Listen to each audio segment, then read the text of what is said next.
Good evening, everyone. I'm Elizabeth Foster Nolan. I am co-president of the League of Women Voters of Massachusetts. I am honored once again, to be moderating the candidates night for the League of Women Voters of Hingham. While my roots are in Hingham, I currently live in Weymouth and am not eligible to vote for any of the candidates who will be appearing tonight at the candidate forum.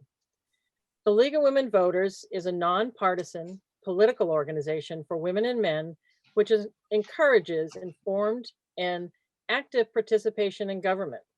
This candidate forum is part of our ongoing voter education efforts to help voters make informed decisions about the upcoming elections. We hope over the course of this candidates forum, you will learn more about the candidates and what they hope to do for the town of Hingham. I will now explain a few procedures for this evening, which each of the candidates should have received ahead of time and are familiar with. We will start with opening statements. Each of you will have 2 minutes for your opening statement. You will have 1 minute for your closing statement and 1 minute to answer each question. We will not be having any rebuttal time.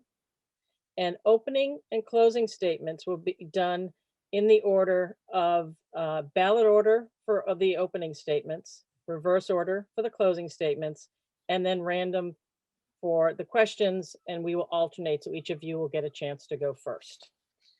The timekeeper will be done electronically. At 15 seconds, you will see a yellow screen. It will then go to a red screen and a stop. When you see that stop, please wrap up what you're talking about, and if you haven't stopped, I will say thank you, and we will move on. Please remember to mute yourself or when not speaking, and unmute when you speak if we want to avoid any background noise. Personal references about other candidates are out of order. We are recording this on Zoom and will provide this recorded candidates forum unedited to Harbor Media, who will then put this together and have it available on Harbor Media prior to the election. Questions for this candidate forum were submitted from the public to the League of Women Voters of Hingham prior to this evening and finalized by the League of Women Voters of Hingham for tonight. So with that, we can start the candidates forum, and I welcome Mr. Chambers and Mr. Ross for this evening. And we will start again with opening statements for 2 minutes. And Mr. Chambers, you will be first for the opening statement. Thank you very much. My name is Carlton Allen Chambers. I am a candidate for re-election to the assessors post. I was appointed to it 4 years ago to fill a vacancy, and then ran 3 years ago for the office itself. My background in my career when I worked was in banking and mortgage-backed securities, and I was also on the board of a couple of banks in the area, as well as being on the board of directors of South Shore Hospital and running the finance area. The last time I spoke, I was asked whether we had too many people in the department, and I said no, and I want to address that up front this evening. We have a staff of 3 full-time personnel. They're very, very good people, very talented, quite bright. They get the job done well. We retired a long-standing chief assessor this year, a gentleman named Rick Nolan, and have replaced him with a Hingham woman, Erin Walsh, who is well-trained and has taken the reins and is doing a great job. The size of the work is substantial. The scope is 7,000 properties with total worth of $7 billion, and they are reviewed constantly. The accuracy of this staff has been 95% based on historic financial records. They're excellent, and I'm very proud to be associated with them. Thank you, Mr. Chambers. Mr. Ross.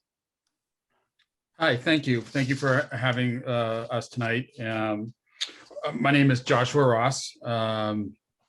My wife, Sarah, and I moved to Hingham 15 years ago. We have 2 kids, a son in high school in 10th grade and a daughter in middle school in 8th grade. Currently, I am have my own business as a photographer in town, but I also am a partner in the Hingham Anchor, which I've been doing for about a year now. Before that, I was also in finance. I was a financial advisor for a bit, financial analyst and a relationship manager in the finance world. For the past, 7 or 8 years, I've been volunteering heavily in the school system. Currently, I am the Hingham High School PTO co-president. Before that, I was the co-president of the president of the middle school. And also a few years back, I was the chair of the compressor station task force, appointed by the Board of Selectmen. I'm running for Board of Assessors for a few reasons. During this pandemic, a few things stood out to me. One is that all boards and committees in town seem to be connected. And it's definitely apparent this year, more so than previous years. And I also think that, given the situation, we need to do things a little differently. There's some opportunities that are coming up. Hingham has some big projects with Foster School and the Senior Center and the safety building. The climate plan and the new master plan came out. And I just feel that given, my experience and background in town, I can bring something different to this board and to the town. So thank you. Thank you. We will now move on to the questions.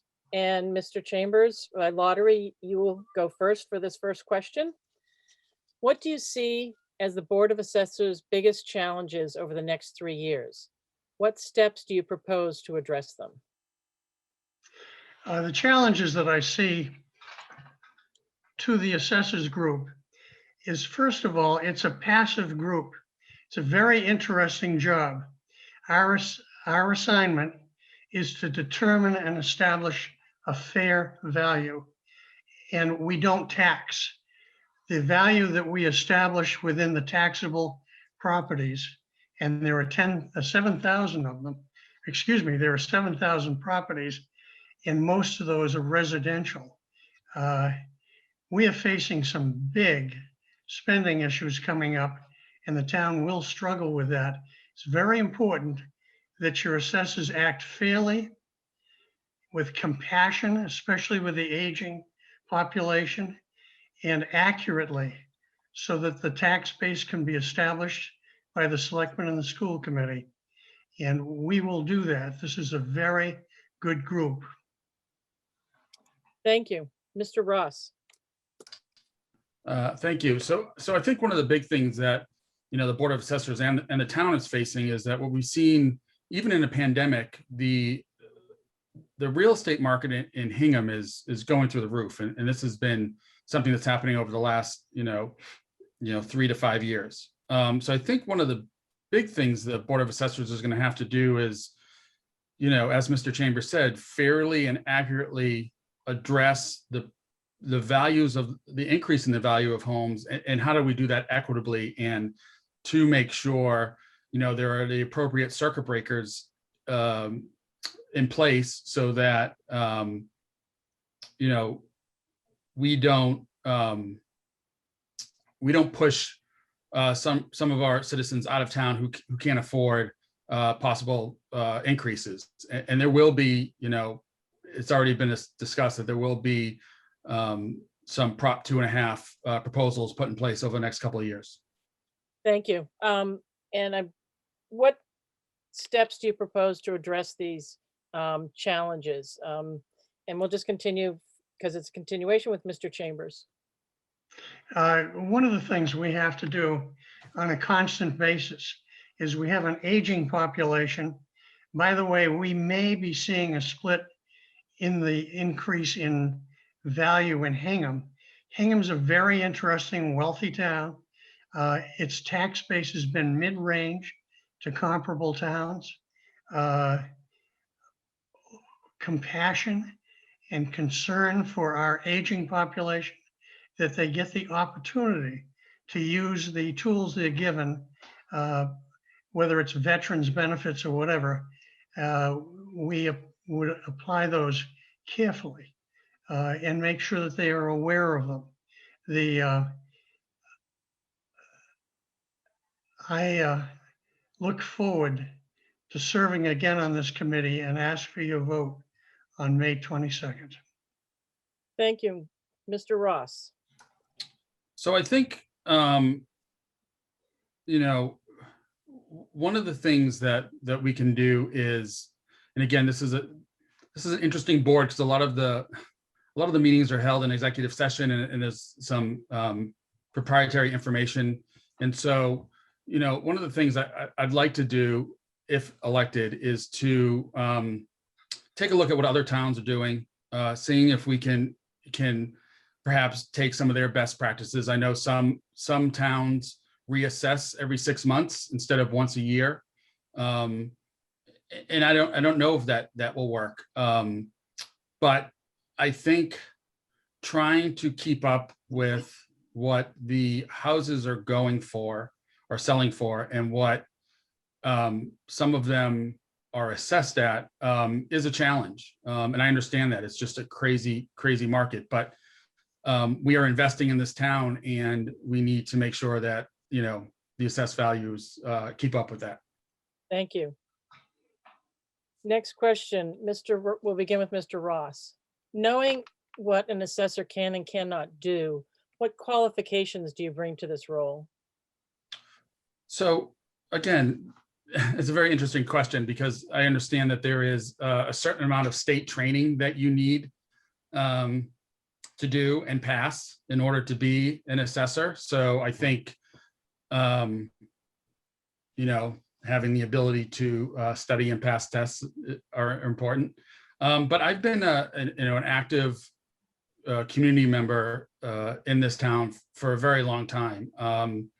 I can say that I come up with ideas and get them done. I have for, you know, as in leadership roles, especially in the school system.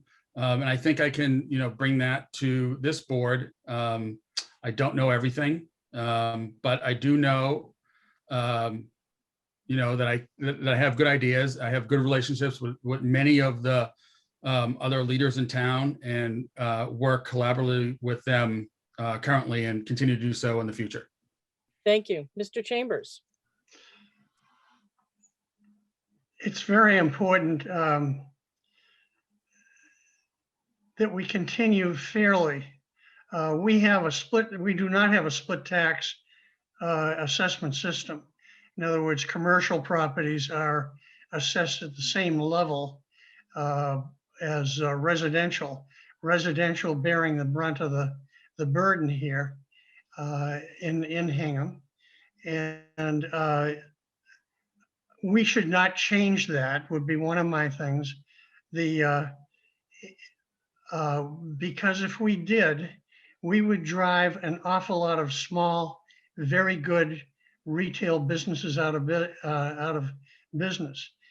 We have a couple of big properties that are very tricky. Derby Street Shops and Linden Ponds are two. We assess those with the assistance of a software operator named Vision, which does our software, and we'll stick with that program. Thank you. You're welcome. Next question, we'll begin Mr. Chambers. Hingham has always had a single tax rate for residential and commercial parcels. Do you favor a single or split rate, and why? Well, I just addressed that.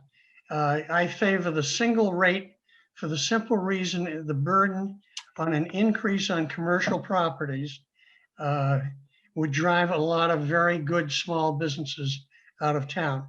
They are struggling now as it is. We received a number of abatement requests from all sorts of businesses this year, including Linden Ponds. And Many of the businesses that we have up in South Hingham have been vacant now for months, if not years. This is not the time to change the program. We should stick with the single assessment program, although it is a good deal for the commercial properties. It's a better program for them. It's less expensive. And I think they're treated fairly in doing that. We've got to help them get through this. Thank you. Mr. Ross? So I am in favor of doing a study to look at it. I think that I definitely agree with Mr. Chambers, is that the small businesses in town are struggling. But I think we can look at things like grandfathering in certain types of businesses, some sort of circuit breaker. I think businesses like Amazon paying the same rate as the mom and pop coffee shop down the street may not be as equitable as we like in Hingham.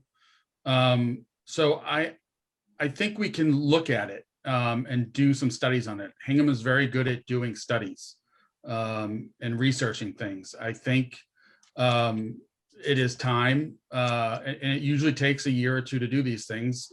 We may want to look at it. We do have a lower commercial tax rate than other of our benchmark towns. So I think it's definitely something we can look at. Thank you.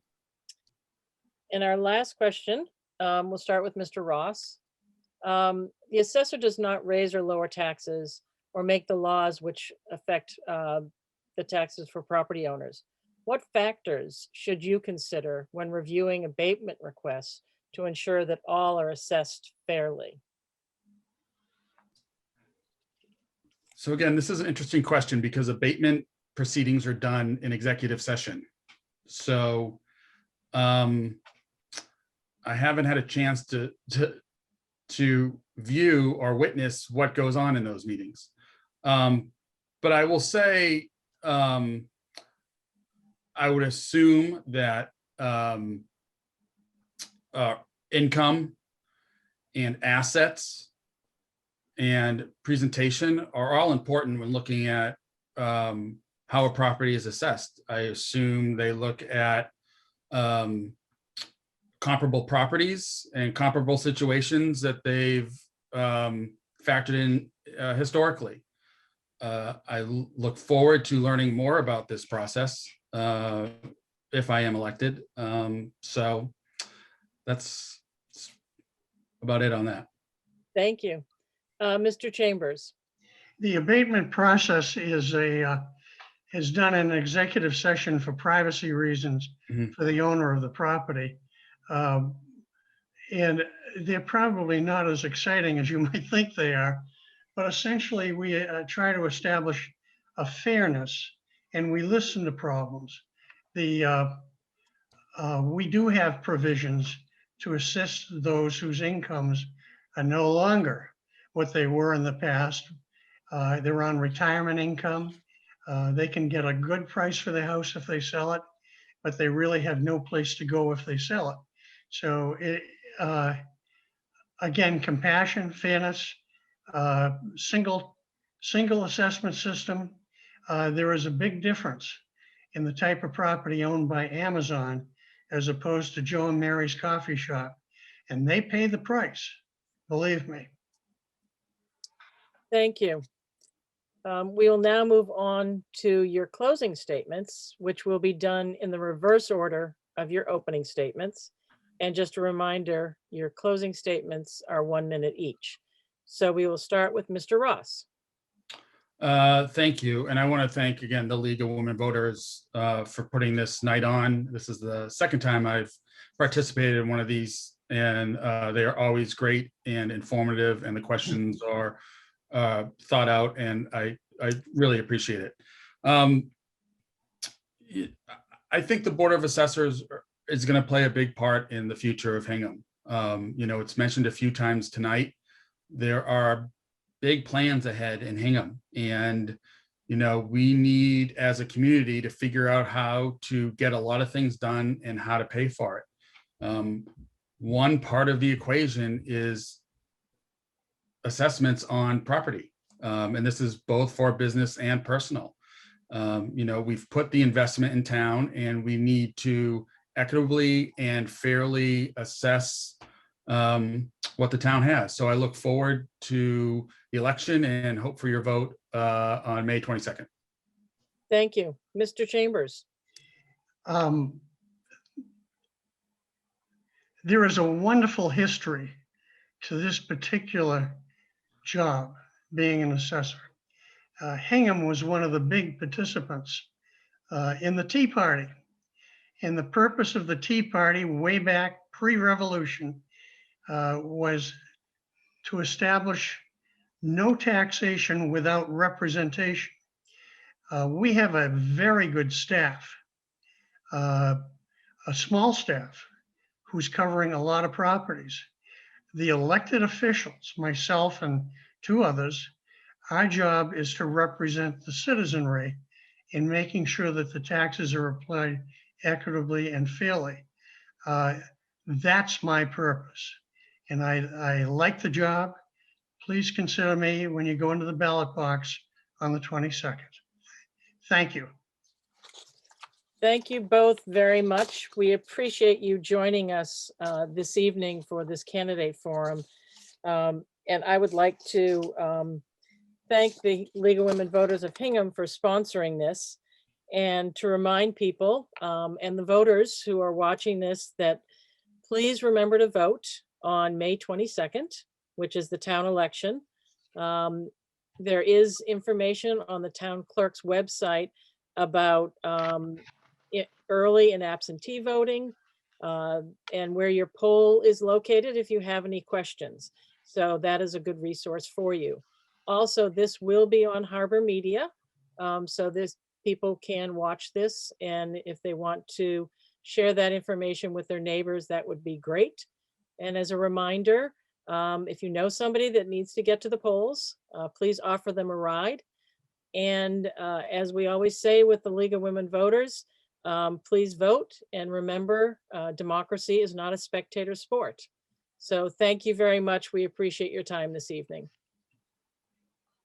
Thank you.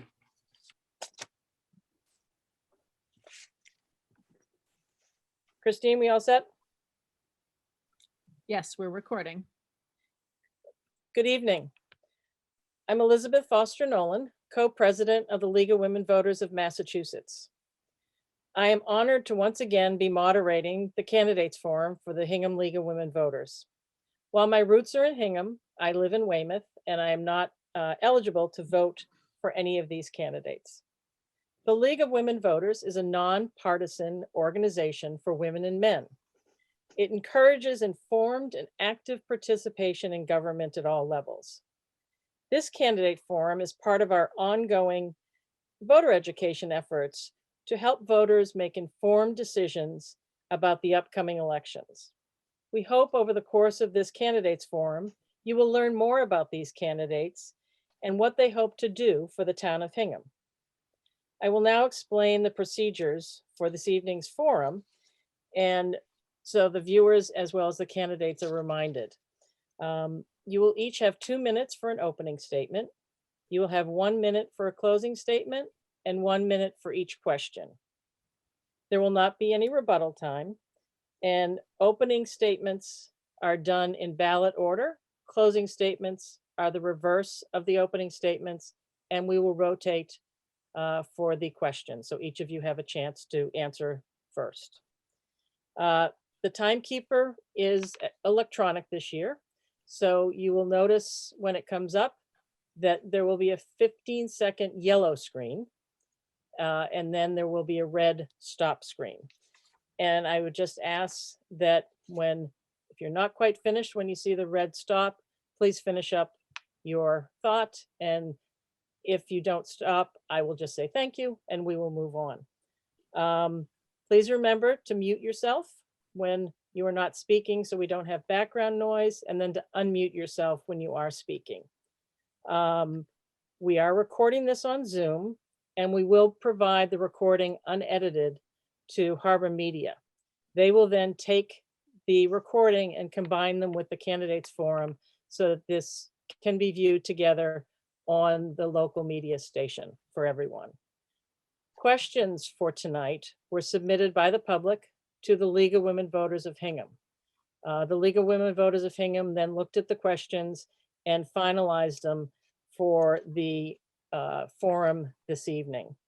And then also, as we always say, personal references about candidates are out of order. I don't expect that that's ever an issue. And you will see the questions on the slides because we believe that that's a little bit easier for the candidates as we are doing this on Zoom. So with that, we will start. And we will start with opening statements, which you have 2 minutes. And in order of the ballot, Mr. Bickford, you will start first with your opening statement. Okay, thank you for having me.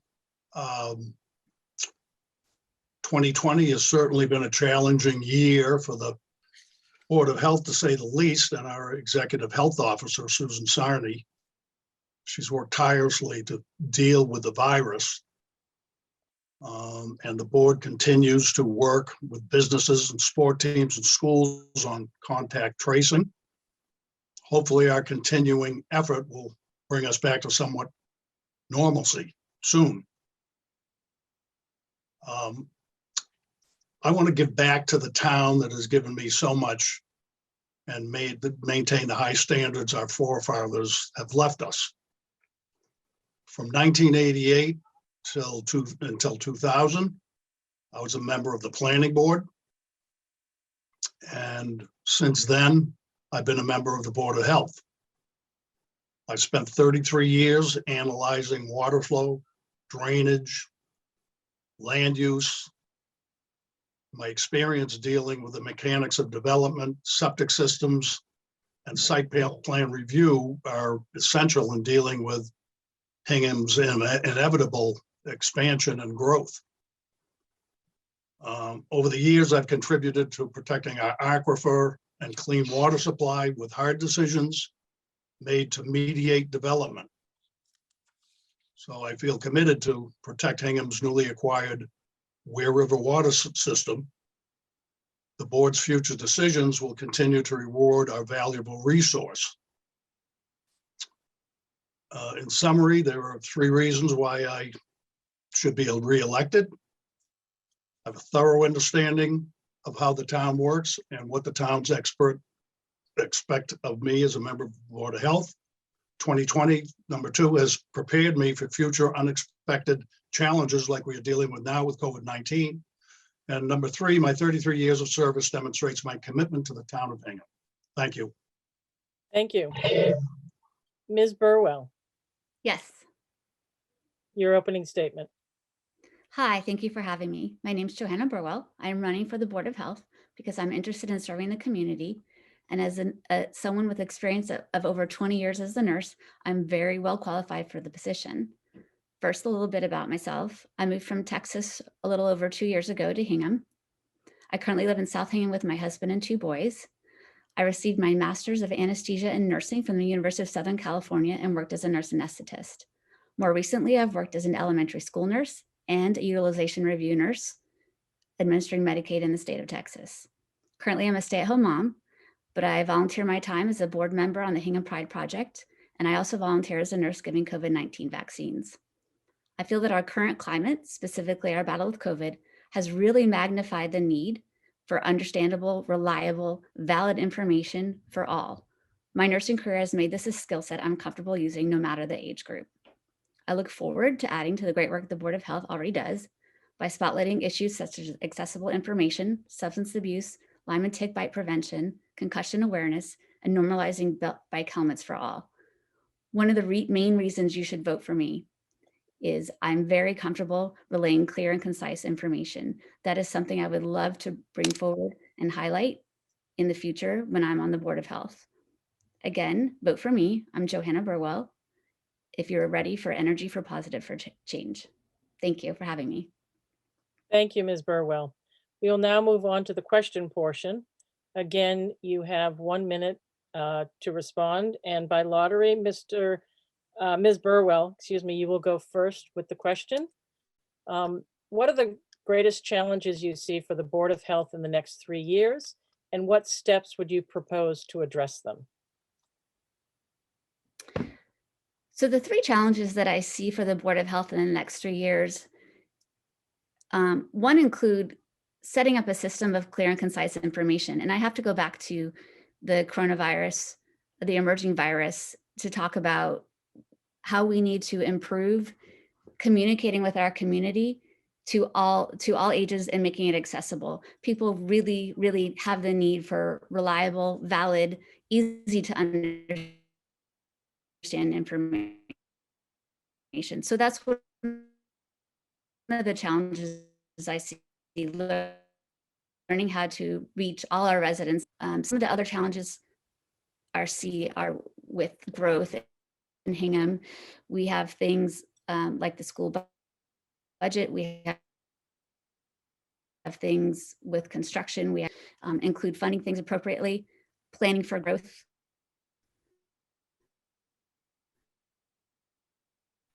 And again, including clear and concise information. Thank you. Mr. Bickford. One of the greatest challenges I think the Board of Health has seen in the past and is still seeing is the 40B development process that the state has forced upon us. We see it more and more frequently on the board, and the challenges to accept some of these projects are increasingly invading our neighborhoods and our environment. I'm not against affordable housing, but the way the state has set the rules and regulations, it oversteps all our local rules and regulations and really has cut the feet out from underneath the power of us to deal with the intricacies of the development. So Thank you. Thank you. oh, I'm sorry. No, that's okay. Our next question will start with you, Mr. Bickford. Do you think the Board of Health has been managing the COVID pandemic well? What would you have done differently? I don't think I would have done anything differently. More information becomes, we're more of the information as it comes, and it's easy to look back and do things differently. But I've been in constant contact with the health officer. The way that she has set up the testing.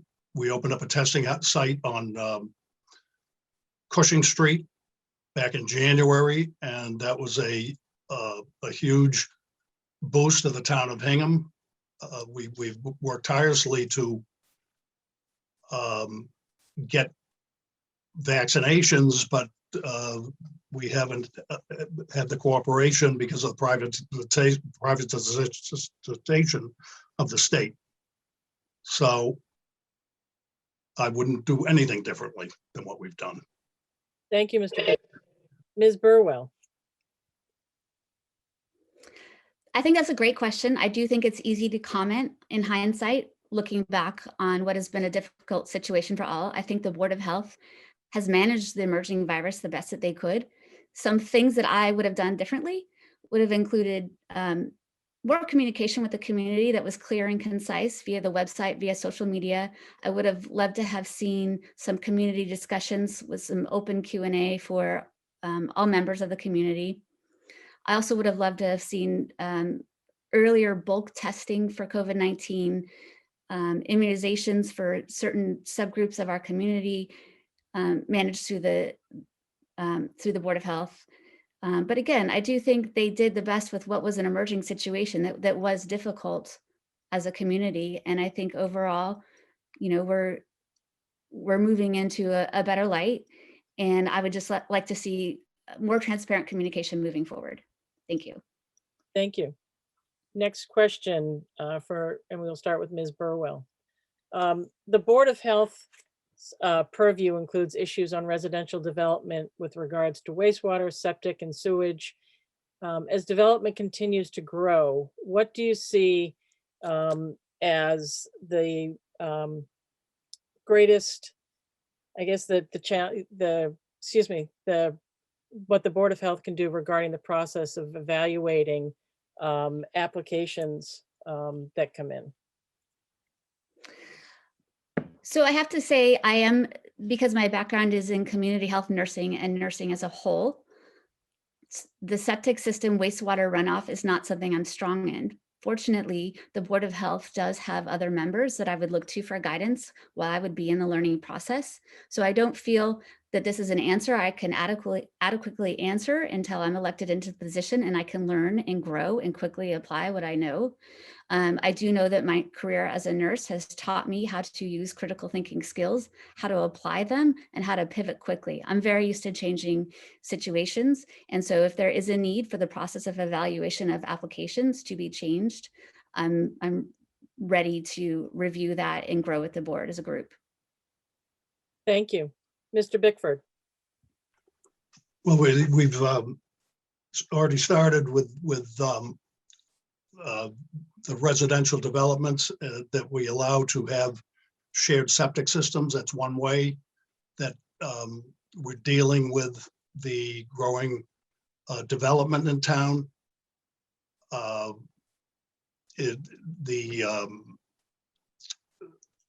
The review of existing septic systems is a great part of our process, and we are now looking into and have been using high-tech systems to deal with the problem of the septic waste.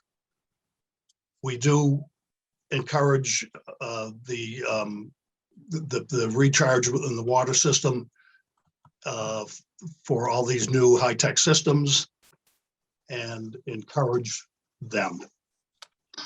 Thank you. Moving on to our last question, and we will start with Mr. Bickford. With the Massachusetts Department of Public Health encouraging regionalization, shared service arrangements, what do you see as the benefits and challenges to collaborating with surrounding towns and cities? Can you suggest ways to address these challenges? Well, I think it's always a good thing to share in regionalization and compare our challenges to other towns and see how they're dealing with them. I would certainly encourage our executive health officer to partake in the continued discussions so that we could either catch up or maybe help some of the other towns in this area. Thank you. Ms. Burwell. I think this is a great question. And as someone who has spent a good portion of their career in community health nursing, I see mostly the benefits to collaborating with surrounding towns, especially in the sense that many of our residents live or work within the surrounding towns. We don't necessarily just stay confined. I also see that I only see benefit in the sense that there's no reason for us to be doing the same work when we can all benefit from sharing the information. I'm sure there would be a challenge in the initial upstart, but once there's support within the entire South Shore with collaborating with services, I only see the upside. Thank you. Thank you. We will now move on to your closing statements. And as a reminder, you each have 1 minute. And this is in reverse order of the opening statements. So we will start with you, Ms. Burwell. Oh, first of all, thank you for having me. Again, I'm Johanna Burwell. I'm running for the Board of Health. I just want to reiterate the Board of Health position does cover a wide range of topics, whether we're addressing immunizations, domestic abuse, septic systems, water runoff. My nursing background has provided me with the skill set to learn, easily communicate, and pivot when needed. I'm looking for a fresh perspective. I have energy for positive change, and I would really like to bring our community together so that we can learn, grow, promote health, and thrive as a community. Thank you so much for having me. Thank you. Mr. Bickford. Well, I've lived in Hingham all my life. My grandfather gave invaluable guidance in town. He designed all our beautiful fire stations, the Masonic Lodge, had a hand in the Old Ship Church and St. John's reconstruction. My father gave 18 years of service as a selectman, acquiring Bear Cove Park and other parcels for the town. My mother and sister spent years on the Conservation Committee and HTC and gave countless hours to keep Hingham beautiful and thriving. My brother-in-law, a Concom member for years, was instrumental in acquiring the 50+ acres of the Lena property. I just feel blessed to have my family members give so much to the town and keep Hingham what it is, and I'm proud to be part of it. Thank you, Mr. Bickford. So thank you very much, both of you, for joining us this evening. We really appreciate your time and your willingness to run for public office, especially in a Zoom world. And so thank you very much. And this, again, will be on Harbor Media. And that information will be available as soon as all of this is combined from the various candidate forums that we have. So thank you, and I hope both of you have a great evening. Stay safe and stay well. Thank you. Thank you. Thanks for having us. Thank you.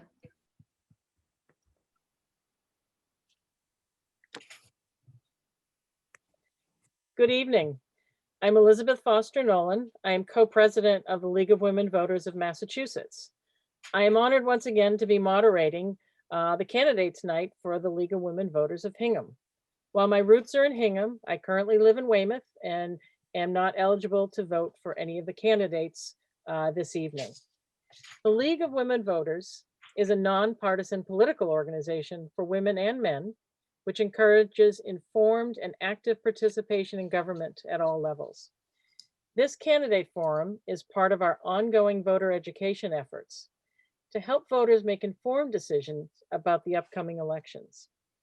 We hope that over the course of the evening, you will learn more about the candidates and what they hope to do for the town of Hingham.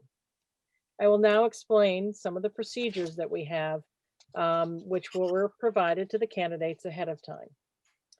So you each will have 2 minutes for your opening statements. You will have 1 minute for your closing statement and 1 minute for each question.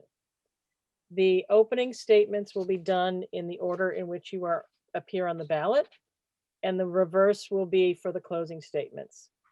For the questions, there was a random lottery, and we will begin the questions with Mr. Stoddard and go back and forth, so each of you will have the opportunity to answer first. The questions will appear on the slideshow so that you can see the questions. Also, you will see the timekeeper box, and that will be the electronic timekeeper. So that will start the countdown. It will turn yellow at 15 seconds for the warning, and then it will turn red for stop. Please, if you haven't finished by the time you see the stop, just wrap up your thoughts. And if you continue on too long, I will say thank you and we will move on. Please remember to unmute yourself when you speak, mute yourself when you aren't speaking so we can avoid background noises. Personal references about other candidates are out of order, although I don't expect them. And we will be recording this on Zoom, as was said previously. And what will happen is the unedited recording will be provided to Harbor Media, who will then be combining the candidate forums so that they can be viewed on Harbor Media, and that information will be available at a later date. Questions for this evening were submitted by the public to the League of Women Voters of Hingham. And the League reviewed those questions for appropriateness and to make sure that we had covered certain areas and finalized them for this evening. So without further ado, I will start with the opening statements. And excuse my error, that actually you have 2 minutes for your opening statement. And we will start with Mr. Stoddard. All right. Good evening. Thank you for having me. I'd just like to say I'm excited about running for the board for another term on the board. I've lived in Hingham my entire life, in the last 30 years with my wife and 2 sons. I'm employed as a licensed electrician for 40 years, and I've been a member of the Light Board for the last 20.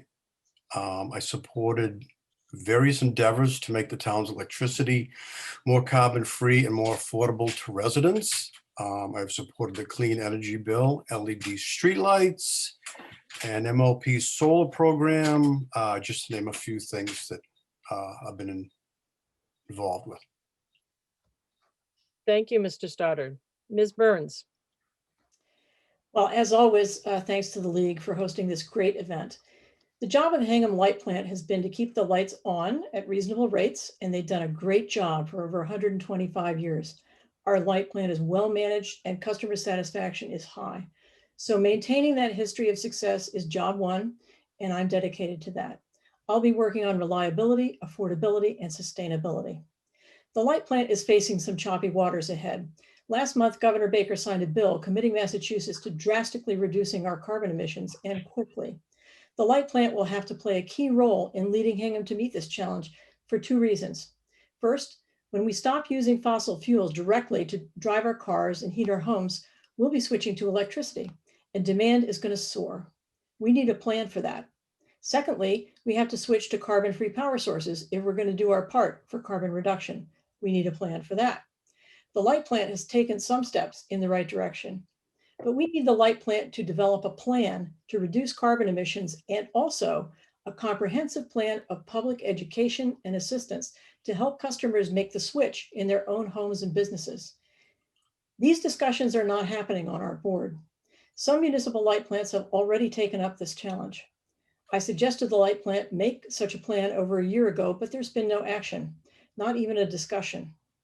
I've served on a number of town committees, including the Advisory Committee, the Capital Outlay Committee, and the Affordable Housing Trust. I also served 2 terms on the Board of Selectmen, and I have a good idea what we need from a board like this. We need to keep our customer satisfaction high, and we need strong leadership to make a plan to meet the challenges of the future, which are reliability, affordability, and sustainability. Thanks for considering me. Thank you. We will now begin with our questions, and in a random lottery for who would go first, Mr. Stoddard, this question will go to you first. Okay.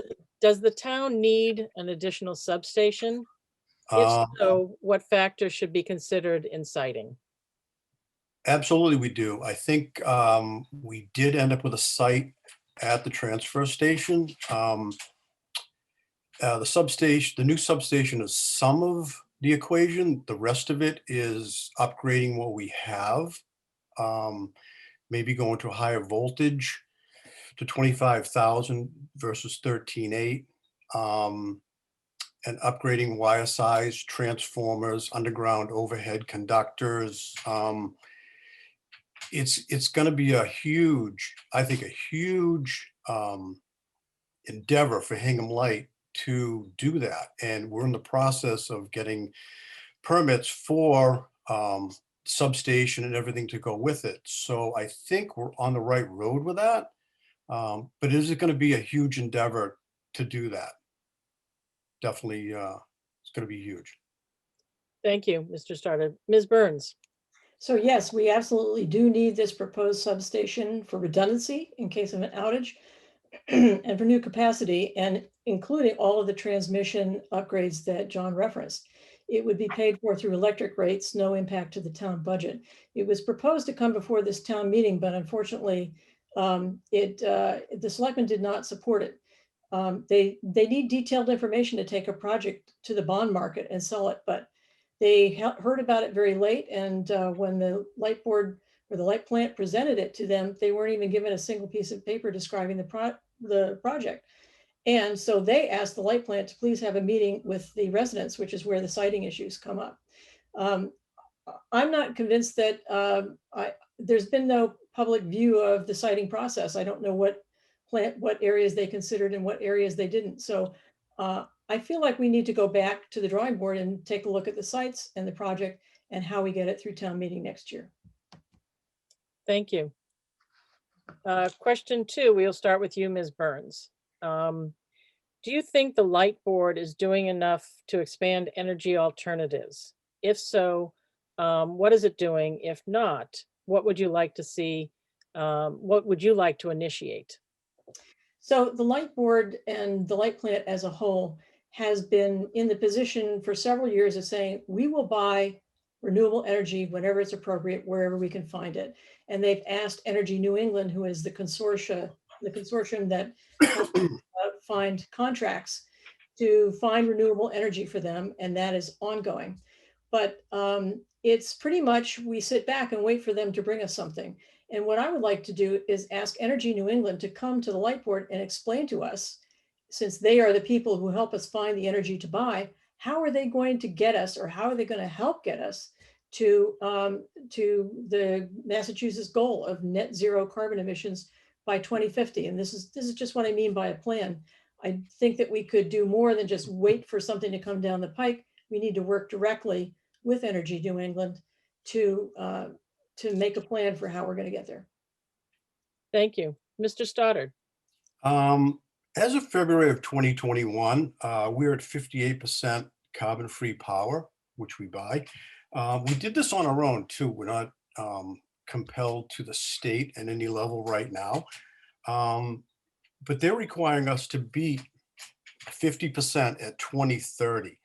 So we've already had a jump of 8% on carbon-free power, and it's a 9-year jump to what we should be. So, I mean, I think we're doing a pretty good job at that. And again, we did this on our own without any help from anybody else.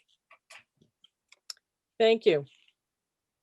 Our next question, we will start with Mr. Stoddard. Looking to expand energy alternatives is supported by many Hingham residents. What steps would you take to help residents reduce their energy consumption? That's a good question. I mean, everybody can do LED light bulbs. They can do, well, they can't really go to heat pumps because that's going to take up more energy. So kind of stumped on this one. I don't know, just, you know,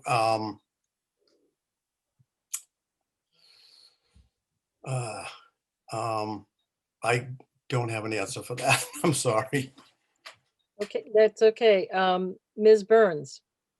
So in some ways, this is a $64,000 question because people are very drawn to, you know, let's get renewable energy. But the reality is that we can impact our carbon carbon production very strongly by promoting energy efficiency, which means insulation and the kinds of things that you can do, you can learn about through the free audit program that the light plant offers and do. But we can definitely do more. Other towns are doing more. And sometimes I worry that our light plant is not really tracking what's going on in other towns because other towns are ahead of us. And so this comes under the purview of how I described a large comprehensive program for assisting customers to make the changes. I feel like we need that. We're not being nearly aggressive enough about speaking to the community and helping them figure out where to go. Thank you. And for our last question this evening, Ms. Burns, we will start with you. As elected representatives, do you think the Hingham Municipal Light Plant board members have a responsibility to regularly consult with, advise, and inform ratepayers on Hingham Municipal Light Plant issues and decisions, And how would you go about doing that if you think that should happen? Well, yes, absolutely. I think that should happen. As I mentioned, I've served on a number of high-profile committees in town and the Board of Selectmen, and public input is absolutely crucial for making sure that you're going in the right direction. And I don't think public input has had a large role at the light plant because, frankly, the light plant runs really well, and so people don't tend to take time to think about the issues from part of their life that is working well. But when it comes to making the changes that we're going to have to make to reduce carbon emissions, there's going to be a lot of concern in the community. And if the light plant takes a very public role, using, for example, forums to talk to people about what their plans are or how they can make energy efficiency or renewable energy changes, or newsletters, or fix their website, which is very hard to navigate, I think that would help. Thank you. Mr. Stoddard. Yeah, I think we could probably do a better job at that with the townspeople. As a matter of fact, I'm doing a job right now on Rockwood Road, which is a totally electric house, and with heat pumps, so forth and so on. And it's a big undertaking. And I think this actually could be a model for what we should be looking for homeowners to kind of look at and see what the process is, the extent of the work that has to be done to do a total electric house. So yeah, I think there's definitely room for improvement on that. Definitely. Thank you. We will now move on to your closing statements. Each of you will have 1 minute, and this will be in reverse order of your opening statements. So Ms. Burns, you will start first. Thank you. I'm excited about running for Light Board because I'm prepared to go to work now on the challenges of reliability, affordability, and sustainability. If our light plant would only take a look at what other municipal light plants are doing, we'd be far ahead of where we are. Here's some examples from other municipal light plant towns in Massachusetts. Groton and Wakefield offer no interest loans for homeowners installing green technology or energy efficiency. Concord and Wellesley offer coaching for people installing heat pumps for HVAC. Braintree Light offers a community solar program which people can buy into if their own roofs aren't suitable for solar. Wellesley and Belmont offer a green rate for people who are willing to pay a little more for renewable energy. And Concord Light has a comprehensive plan for getting emissions to carbon-free by 2030. None of these ideas has had any consideration by our Light Board. It's time for some real leadership. Thanks. Thank you. And Mr. Stoddard. All right, as I mentioned, I've had considerable experience on the board. I've served Hingham both well on the board and my professional career. I will continue to aim and deliver reliability, electricity, and affordable rates while supporting carbon-free initiatives. I encourage you to vote on May 22nd, and I hope to receive your vote. Thank you. Thank you very much. We appreciate the time that both of you have taken this evening to join us. This will be compiled with the other candidate nights, the forums that we were doing, and will be on Harbor Media. So you can let people know to watch it on Harbor Media, and that we will finish this evening as I always do with, letting people know, and I don't have to worry about both of you, but please vote, and democracy is not a spectator sport. So thank you very much. Have a good evening. Stay well, stay safe. Thank you. Great. Thank you. Appreciate it.